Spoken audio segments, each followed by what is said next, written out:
열하일기 2편 성경 잡지. 심양 입성. 낯선 세계와의 첫 만남. 1780년 음력 7월 10일 연암 일행은 호나를 배로 건너 심양, 즉 성경에 들어섰다. 요양벌판을 가로지르며 연암은 생각에 잠긴다. 저 광활한 평원이야말로 천하의 흥망을 결정지어온 땅이었다. 지금 청나라가 100년 넘게 평화를 누리는 건 덕치 때문이 아니라 바로 이 심양이 그들의 발상지로서 사방을 단단히 틀어쥐고 있기 때문이라고 연암은 냉정하게 분석한다. 성 안으로 들어서자 세상이 달라졌다. 몽고 수레 수천 채가 벽돌을 싣고 달리고 말 수백 필이 굴레도 없이 거리를 휩쓸고 죄수들은 쇠사슬에 묶인 채 수레 위에서 태연히 웃고 떠들었다. 연암의 눈은 멈출 줄 몰랐다. 타포의 사관에 들렀다가 연암은 뜻밖의 장면을 목격한다. 수염 희끗희끗한 노인의 품속에서 강아지 소리가 들리는 것이었다. 노인 부부는 각자 품속에 옥토와 설사자라 불리는 운남상 강아지를 안고 긴 세월을 달래고 있었다. 세 아들을 둔 노인의 손자가 나팔을 사달라 조르다 연암의 하인에게 빼앗기는 소동이 벌어지고 연암은 하인을 꾸짖으며 노인에게 사과한다.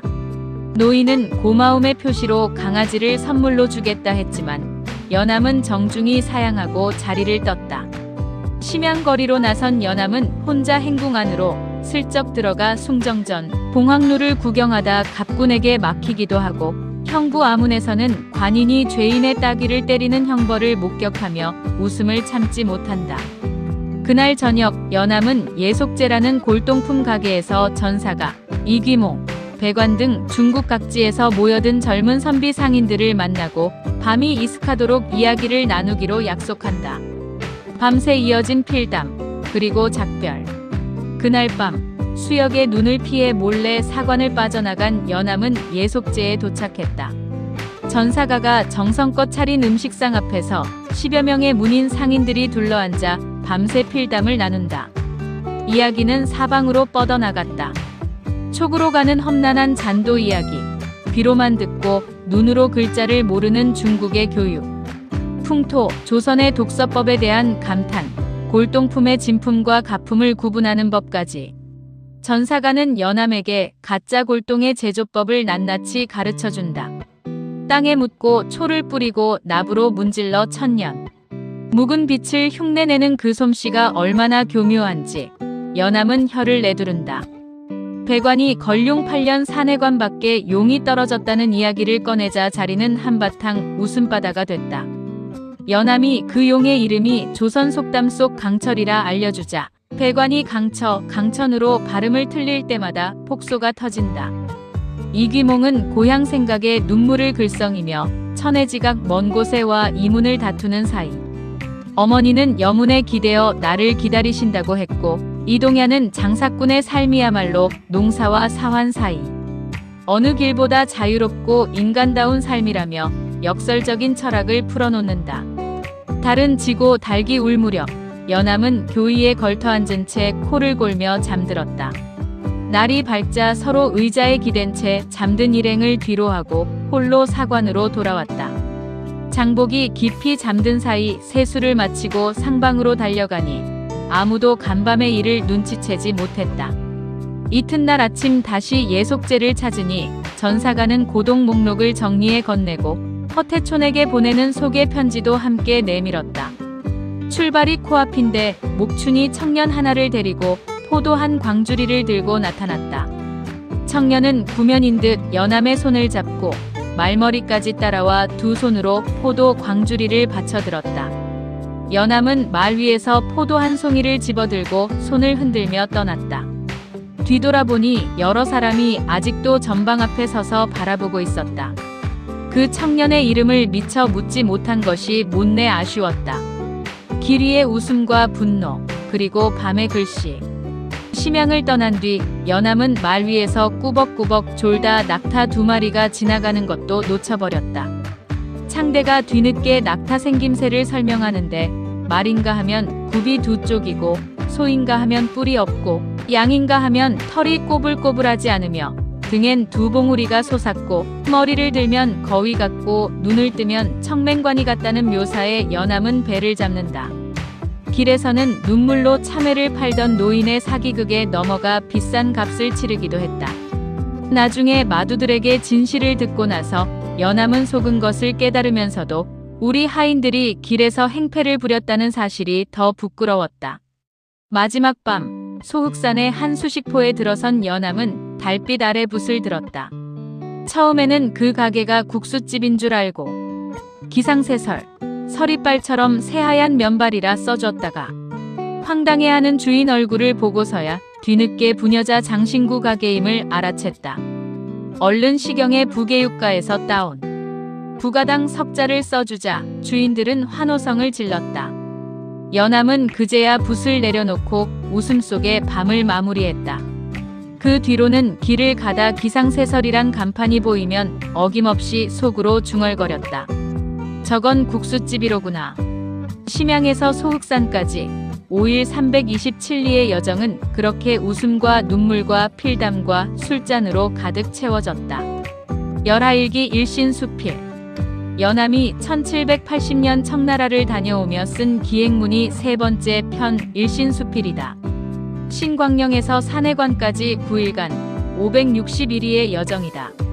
장관이 뭐냐는 질문에서 시작되는 논쟁. 조선 선비들이 북경에서 돌아온 이를 만나면 꼭 묻는 말이 있었다. 이번에 제일 장관이 뭐더냐? 그러면 사람마다 제각각이다. 요동벌판, 노구교, 산해관, 유리창, 서산 누대 대답이 수십 가지다. 그런데 이른바 상사라는 의식 있는 선비는 얼굴빛을 바꾸며 이렇게 말한다. 도무지 볼 것이 없더군요. 왜냐고 물으면 황제부터 백성까지 모두 머리를 깎았으니 아무리 문명이 훌륭해도 오랑캐는 오랑캐라는 것이다. 중사는 한 발 더 나아가 10만 군사를 얻어 산해관을 쳐들어가 중원을 소탕한 뒤에야 장관을 논하겠다고 기세를 올린다. 연암은 이 논쟁을 조용히 들은 뒤 자기 생각을 꺼낸다. 나 같은 하사가 한마디 하자면 장관은 기와 조각에 있고 똥부스러기에도 있습니다. 깨진 기와로 담에 물결 무늬를 만들고 말똥을 모아 팔각형으로 정갈하게 싸는 청나라 사람들. 버리는 것 하나 없이 쓸모를 찾는 그 정신이야말로 진짜 장관이라는 것이다. 성곽이나 누대만 장관이 아니다라는 이 한마디에 그의 실학정신이 고스란히 담겨있다. 술의 예찬, 조선이 가난한 이유. 청나라 길 위에서 연암이 매일 보는 것이 있었다. 수레다. 짐수레, 태평차, 외바퀴, 동륜차까지 수천 대의 수레가 쉬지 않고 오간다. 앞수레와 뒷수레의 바퀴 자국이 언제나 딱 맞아떨어진다. 이것이 바로 거동괴, 수레 규격의 통일이다. 연암은 흥분을 감추지 못하고 길게 적는다. 우리나라에도 수레가 없는 건 아니지만 바퀴가 제대로 둥글지도 않고 규격도 제각각이니 없는 것과 마찬가지다. 우리나라는 길이 험해서 수레를 못 쓴다는 말에는 정면으로 반박한다. 수레를 쓰지 않으니 길이 안 닦이는 것이지 길이 험해서 수레를 못 쓰는 게 아니다. 중국은 검각의 9굽이 험한 잔도에도 수레가 다닌다. 그 결과 영남 아이들은 새우젓을 모르고 관동 백성은 아가위를 장 대신 먹고 바닷가에서는 새우를 거름으로 쓰는데 서울에서는 한 줌에 한 푼이나 한다. 이 어처구니 없는 불균형의 원인이 바로 술의 없음이라는 것이다. 이는 한마디로 사대부들의 허물입니다. 주례를 읽으며 수레 장인 이야기는 줄줄 외면서 실제로 수레 하나 만들 생각은 하지 않으니 불 끄는 수레, 실을 켜는 기계 눈이 번쩍 뜨이다. 북진묘를 구경하고 달밤에 신광령으로 돌아오던 길, 불난 집 앞에 수레 3대가 세워져 있었다. 수총차, 즉 소방차다. 박지원은 일행을 멈춰 세우고 구조를 꼼꼼히 살핀다. 바퀴 4개의 큰 구유, 구리통 둘 구리반이 오르내리며 물을 빨아들이고 15m 높이까지 물을 쏘아 올리는 장치. 그는 이 원리를 여러 쪽에 걸쳐 정성껏 기록한다.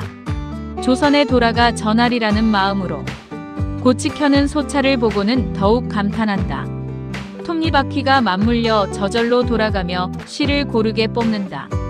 조선에서는 손으로 실을 훑다가 엉키면 실과 고치가 성내고 놀라는 듯 뒤엉켜버리는데 이 기계 앞에서는 그런 일이 없다. 똑같은 일인데 이렇게 차이가 나다니 그 안타까움이 문장 사이에 배어있다. 길 위의 사람들 쌍님과 효수. 열하일기의 진짜 재미는 이런 인간 군상에 있다. 쌍님은 사절단을 호위하는 청나라 통역관인데 조선말을 꾀한다고 자부하는 인물이다. 연암은 어느 날 그의 수레에 올라탄다. 쌍님이 하인 장복을 시켜 조선말 테스트를 한다며 묻고 답하는 장면이 한편의 코미디다. 쌍님의 조선말은 3살배기가 밥 달라는 말이 밤 달라는 뜻이고 장복의 중국말은 반벙어리가 이름 부르는 듯하다. 그런데 길에서 주어들은 장복이 평생 공부한 쌍님보다 더 잘한다. 연암은 이로 보아 우리말이 중국말보다 어렵다는 걸 알겠다고 슬쩍 웃음을 던진다. 장복이 쌍님에게 의주기생유세기와 추눈이를 양귀비요 서시 같다고 자랑하자 쌍님이 눈이 벌게져 다음에 칙사 따라가면 몰래 데려오라고 한다.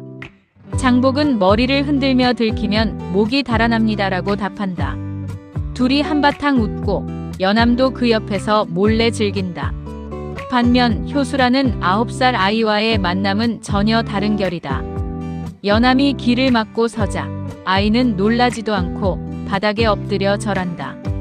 이름이 왜 효수냐고 물으니 꼬마는 철빗으로 땅에 한자를 쓰며 설명한다. 효는 백행의 근본이요. 수는 오복의 으뜸이라 할아버지가 2글자를 합해 지어주셨습니다. 이미 대학과 중용은 외우고 지금은 논어를 배운다고 한다. 연암이 부채를 선물하자 헤어질 때 아이가 공손히 읍하며 한마디 한다. 영감, 행리 보중하옵소서. 연암은 길이 바빠 그 집을 찾지 못한 것이 내내 한스럽다고 적는다. 고교보의 은분실 사건 억울한 죽음들. 고교보라는 마을에 들어서자 분위기가 심상치 않다. 갑군들이 밤새 야경을 돌며 조선 사람을 도둑대하듯 경계한다. 알고 보니 몇 년 전 조선 사절단이 이곳에서 공비은 1,000냥을 잃어버렸고 그 여파로 마을 지방관이 파직되고 인근 주민 너댓 명이 고문 끝에 죽었다는 것이다. 그래서 이 마을 사람들은 조선 사람을 원수처럼 본다. 연암은 역관에게서 자초지종을 듣고 난 뒤 사실 범인은 의주 말몰이꾼들이었을 거라고 추측한다. 태반이 불량배인 이들이 뒤에서 훔치지 않으면 다녀올 수 없는 처지이기 때문이다. 그러나 애꿎은 마을 사람들이 죽었고 양국 사이에 원한이 쌓였다. 제도의 허술함이 불러온 비극이었다. 드디어 산해관 천하제일관 앞에서 마지막 날 연암은 강녀묘를 거쳐 관박 장대에 오른다. 높디 높은 벽돌 층계를 올라 꼭대기에 선이 장성이 북으로 뻗고 바다가 남으로 흐르고 관 안에 수만 호거리가 송금 보듯 펼쳐진다. 그런데 내려올 때가 문제였다. 일행 모두 부들부들 떨며 꼼짝을 못한다. 오를 때는 앞만 보며 올라 위험한 줄 몰랐는데 내려다보니 현기증이 난다. 연암은 먼저 내려와서 위를 쳐다보며 한마디 남긴다. 벼슬살이도 이와 같다. 올라갈 때는 남을 밀치며 앞을 다투다가 막상 높은 곳에 이르면 앞으로도 뒤로도 못 가는 법이다. 마침내 천하제일관 현판이 붙은 산해관 3번째 문을 통과하며 기록은 끝난다. 연암은 담담히 쓴다. 몽염은 장성을 쌓아 호족을 막으려 했지만 진나라를 망친 건 집안에서 자란 호해였고 서달은 이 관을 쌓아 오랑캐를 막으려 했지만 오삼계가 스스로 문을 열어 적을 맞아들였다. 천하가 일이 없는 지금 부질없이 나그네들의 비웃음만 사게 되었으니 이 관에 대해 내가 다시 무슨 말을 하겠는가. 이 편은 여기서 마무리합니다. 다음 3편은 관제정사편입니다.